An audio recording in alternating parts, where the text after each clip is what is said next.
Olá, nono ano! Tudo bem com vocês? Essa nossa videoaula é uma videoaula que inicia o nosso segundo bimestre e eu quero apresentar para vocês a nossa distribuição de pontos e os conteúdos que nós vamos trabalhar nesse bimestre. Antes disso, eu quero pedir a vocês que façam nos seus cadernos a divisória do segundo bimestre. Então, vocês podem fazer uma dobradura, escrever com uma letra maior, segundo bimestre. Quem não gosta de fazer essa dobradura, não tem esse costume, pode deixar assim uma folha inteira, mas vai destacar segundo bimestre com uma letra maior. Pode colocar uma imagem também, pode fazer um desenho, para que fique uma divisória bem legal, bem bacana, certo? Depois disso, na página seguinte, vocês vão copiar para mim essas informações, tá bom? Então vamos falar primeiro sobre a distribuição de pontos. Esse bimestre é um bimestre que vale 20 pontos e esses 20 pontos são divididos entre as nossas 4 avaliações. Então, a avaliação formativa, 3 pontos, a avaliação conceitual, 4 pontos, sendo que eu vou avaliar o livro e o caderno, a avaliação somativa, 5 pontos, sendo avaliado um trabalho, que vai ser feito no próprio caderno, provavelmente uma pesquisa, e uma atividade online, uma verificação de aprendizagem. O trabalho com valor de 2 pontos e a atividade online 3 pontos. E a nossa avaliação bimestral no valor de 8 pontos, ok? Agora vamos falar sobre os objetos do conhecimento, sobre os conteúdos. Então, o nosso livro agora, o livro 2, ele é dividido em 2 unidades. A unidade 3 traz para a gente a Era Vargas, o período em que Getúlio Vargas governou o nosso país. Getúlio Vargas vai governar o Brasil 2 vezes. Esse aqui, então, é o primeiro governo dele, que tem uma duração de 15 anos, e é chamado de Era Vargas. Capítulo 1, Governo Constitucional e Estado Novo. Depois a gente vai para a segunda unidade, que é a unidade 4, que vai falar sobre polarização do mundo. Aqui nós vamos estudar 3 capítulos. O primeiro vai falar sobre a Segunda Guerra Mundial. Nós já estudamos a primeira, agora vamos estudar a segunda. O capítulo 2 vai falar sobre a Guerra Fria e o capítulo 3 sobre a descolonização afro-asiática.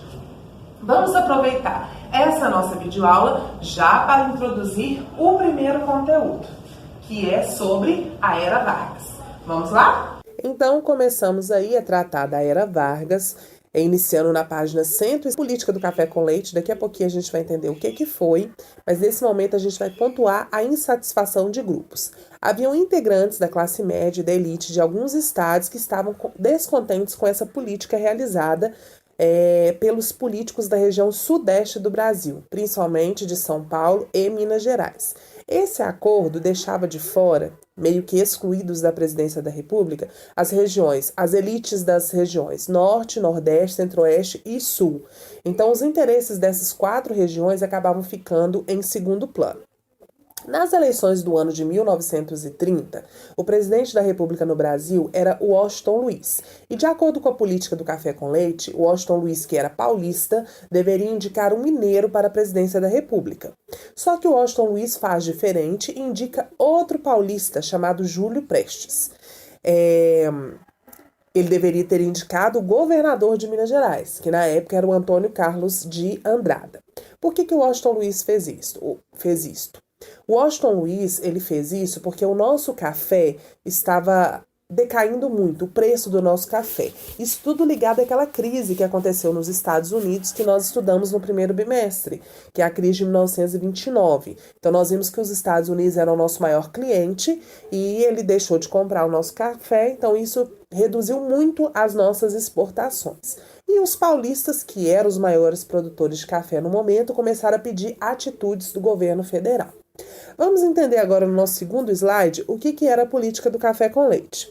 Então, a política do café com leite era um acordo entre as elites oligárquicas dos estados de São Paulo e Minas Gerais. São Paulo era o maior produtor de café, não havia produção de café apenas em São Paulo, mas em São Paulo estavam os maiores cafezais. E em Minas Gerais era onde eram criados os maiores rebanhos leiteiros. Então, tá aí do nome política do café com leite. Essa política ela consistia na alternância do poder dessas 2 elites.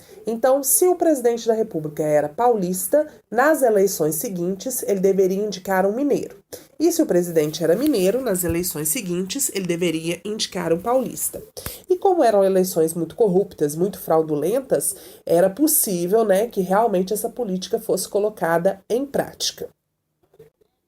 Então, esse momento em que o Washington Luiz indica ele paulista, indica um outro paulista, é vista pelas elites de Minas Gerais como uma grande traição, Então, aí há uma quebra da política do café com leite no ano de 1930. As elites mineiras, descontentes e revoltadas com a atitude do presidente da República, se alia às elites de outros 2 estados brasileiros, que são Rio Grande do Sul e Paraíba, e resolvem criar um grupo de oposição para disputar as eleições de 1930. Esse grupo de oposição fica conhecido como Aliança Liberal e é formada pelas elites desses 3 estados. Eles resolvem escolher um gaúcho para disputar as eleições de 1930, que é o gaúcho Getúlio Vargas. Ele presidente e como vice um paraibano, o João Pessoa. As eleições de 1930 acontecem e quem vence as eleições é o indicado pelo presidente, é o Júlio Prestes. Então, muitos integrantes aí da oposição, integrantes da Aliança Liberal, não se contentam com a derrota e começam a divulgar que aquela eleição foi fraudulenta, que aquela eleição não valeu. E para piorar um pouquinho a situação, mais ou menos um mês depois das eleições, o vice do Getúlio Vargas, o João Pessoa, ele é assassinado na Paraíba. O assassinato dele não tem uma ligação direta com essa questão das eleições, da disputa eleitoral pela presidência da República, mas serve para a Aliança Liberal como uma forma de atacar o governo, dizendo que o governo estava perseguindo os seus opositores. Os opositores do governo, encabeçados aí pela Aliança Liberal, Minas, Rio Grande do Sul e Paraíba, passam a estimular, a inflamar revoltas por todo o país, principalmente em Minas e Rio Grande do Sul. Isso vai se estender para Pernambuco e Paraíba também. A situação política brasileira e social fica tão instável que o governo não foi capaz de controlar essa situação. Então, no dia 24 de outubro, uma junta militar, os militares tomam o poder, retiram Washington Luiz da presidência da República e entregam essa presidência para Getúlio Vargas. Então, esse momento da política brasileira, esse momento em que Getúlio Vargas chega ao poder pelas mãos dos militares e não através da vitória em uma eleição, é conhecido como Golpe de 1930 ou Revolução de 1930. Ainda na página 151, vocês veem uma fotografia, ao centro dela está Getúlio Vargas. As outras pessoas que estão aí são da comitiva dele, elas estão sendo fotografados em Itararé, em São Paulo, um pouco antes de começarem a sua viagem para a capital do Brasil, que era o Rio de Janeiro nessa época, para que Getúlio tomasse posse, e virasse presidente da República. Essa chegada de Getúlio Vargas ao poder começa o período chamado Era Vargas. Alguns vão chamar também de República Nova. Como nós estudamos no primeiro bimestre, os primeiros anos da República Brasileira são chamados de República Velha. E a partir de 1930 a gente tem a República Nova ou a Era Vargas. Então, esse período ele é dividido em 3 partes. A primeira parte a gente chama de governo provisório, eu vou explicar por que provisório, vai de 1930 a 1934. A segunda parte é um governo constitucional, de 1934 a 1937.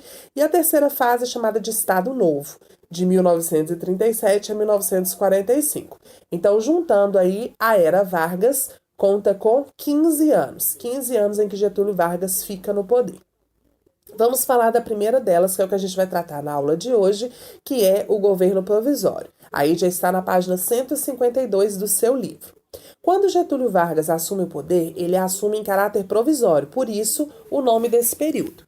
Provisório porque ele deveria ficar no poder enquanto novas eleições eram organizadas para que assim fosse eleito um novo presidente para assumir a presidência da República. Mas assim que Getúlio Vargas chega no poder, ele já começa a tomar algumas medidas autoritárias. Que medidas seriam essas? Essas seriam, por exemplo, a dissolução do Congresso Nacional, composto aí da Câmara dos Deputados e do Senado Federal, suspendeu também a Constituição de 1899, ficando aí considerado esse governo provisório como um governo inconstitucional, já que não havia mais uma Constituição, ela tinha sido suspensa e uma nova Constituição tinha que ser elaborada. Uma outra coisa que Getúlio fez foi nomear interventores tenentistas que ficariam responsáveis por administrar os estados. Então, enquanto isso, não haveriam eleições para governador, o que desagradou muito as oligarquias de cada estado. Em relação ao café, Getúlio Vargas resolveu ajudar os cafeicultores que estavam em crise, comprando esse café excedente e depois queimando. Era uma medida para tentar aumentar o preço do café. Ainda aí na página 152, explica pra gente o que foi o tenentismo. Na verdade, relembra, porque nós já estudamos isso no primeiro bimestre.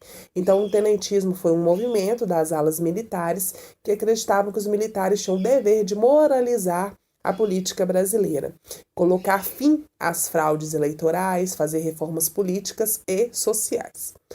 Na página 152 tem aí um título sobre a Revolução Constitucionalista de 1932. Vamos entender o que foi esse movimento.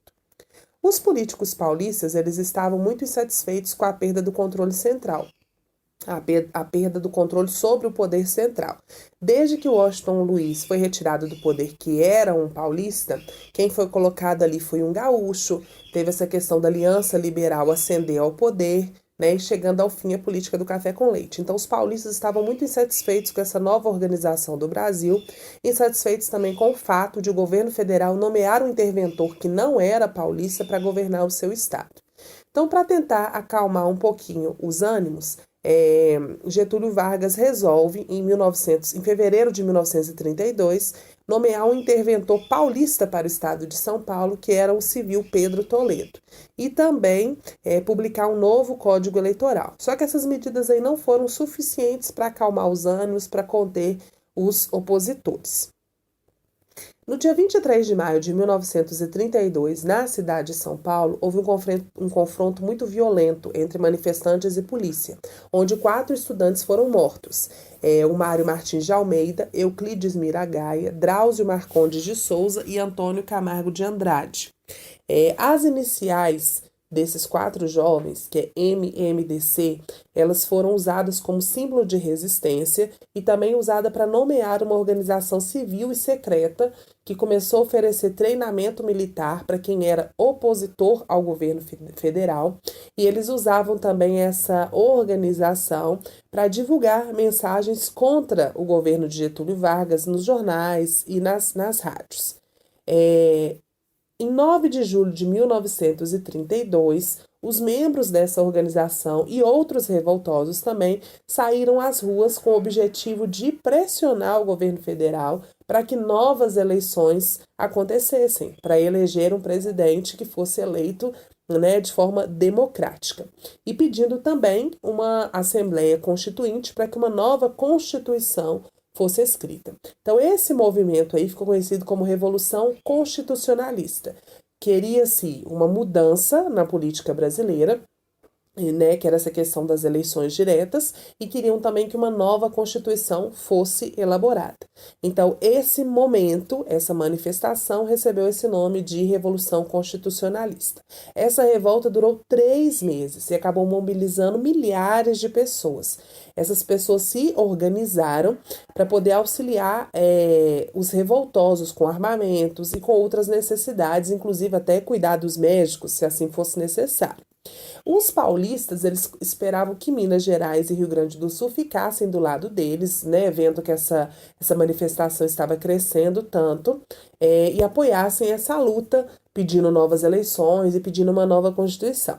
Mas os governos de Minas Gerais e do Rio Grande do Sul preferiram continuar do lado do presidente provisório, que era Getúlio Vargas. Então, os rebeldes, né, aí da Revolução Constitucionalista acabaram sendo dominados. E o saldo final aí desses confrontos foram centenas de mortos. Com essa pressão, mesmo esses revoltosos do governo federal. Então, diante de tudo isso, Getúlio Vargas resolve convocar novas eleições e para a formação de uma Assembleia Constituinte. Na página 152 tem uma fotografia aí, que é uma fotografia mostrando um protesto, né, em favor dessa Assembleia Constituinte no dia 25 de janeiro de 1932. Então, uma fotografia que mostra pra gente a grandiosidade dessa manifestação, né?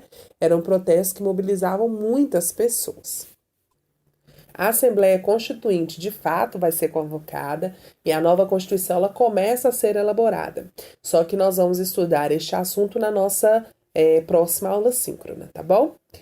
No outro slide aí eu trago para vocês a atividade que eu pedi para vocês fazerem, que é a atividade de desenvolver e aplicar, que está na página 153. Nessa atividade aí tem uma imagem que foi divulgada em 1932 e uma perguntinha para você. Como ela pode ser relacionada à Revolução Constitucionalista? Então, vocês vão aí explicar a sua resposta com base no que nós estudamos, com base nesse cartaz, e na nossa próxima aula síncrona, nós faremos a correção dessa atividade. Para terminar a nossa aula de hoje, eu quero terminar com o quadrinho Para Saber Mais, da página 153, que diz o seguinte: no Código Eleitoral, promulgado em 1932, foi concedido o direito ao voto às mulheres. No entanto, essa foi uma conquista obtida por meio de protestos ao longo de vários anos, em que mulheres entraram com pedidos na justiça para serem incluídas nas listas de votantes. Alguns desses pedidos foram deferidos, outros negados. Antes mesmo da liberação do voto feminino, a fazendeira Alzira Soriano foi a primeira mulher da América Latina eleita para governar uma cidade. Em 1929, ela venceu as eleições na cidade de Lages, no Rio Grande do Norte, o que se tornou um marco para os direitos femininos no Brasil. Aí tem uma fotografia da Alzira Soriano no dia da sua posse, em 1º de janeiro de 1929. Só de olhar a foto a gente vê que ela é a única mulher que está presente na cerimônia. Foi um grande feito, uma grande conquista. Então é isso, nono ano. Um abraço e até a nossa próxima aula.